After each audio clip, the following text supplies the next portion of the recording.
pessoal, tudo bem com vocês? Hoje eu vou fazer um vídeo aqui dentro do avião. Eu já postei o vídeo esperando lá no aeroporto. Agora eu já estou dentro do avião. Eu já estou indo pra Gramado, porque a gente parou no Rio de Janeiro, no aeroporto de Rio de Janeiro. E agora a gente tá indo e a gente vai ficar 2 horas aqui. Aí eu tô comendo esse biscoitinho aqui, ó. A tortuguita de chocolate e guaraná. E a gente ganhou esse aqui. Meu pai não gosta de chocolate branco, então ele deu pra gente. Meu pai tá do outro lado do porque ele quis ficar na janela, gente. Na janelinha, o povo tá disponível, aí eles ficam lá na janelinha. Ele tava lá. Aí, olha, gente, minha mãe pegou de salgados, balões de queijo, de biscoitinho com Coca-Cola. E aí, você tá gostando da experiência de voar? Muito! E sério, dá muito medo na hora que você desce no avião. Você vai toda pra frente, mas se não tivesse um cinturão, ela fica preto.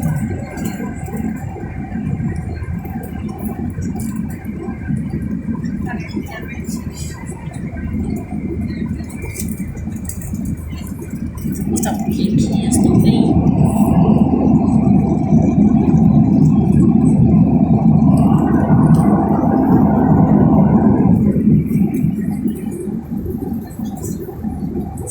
Gente, eu tô em cima das nuvens.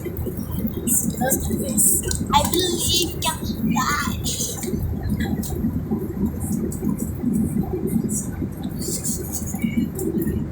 Você não teve medo, né, filha? Você gostou, né? Eu tive medo só no comecinho. Depois que você viu o que era, você ficou tranquila, né? Parece que você tá andando de carro, só que maior. Depois você tá voando. Se fosse a janelinha, a gente nem acharia que estaria voando, né?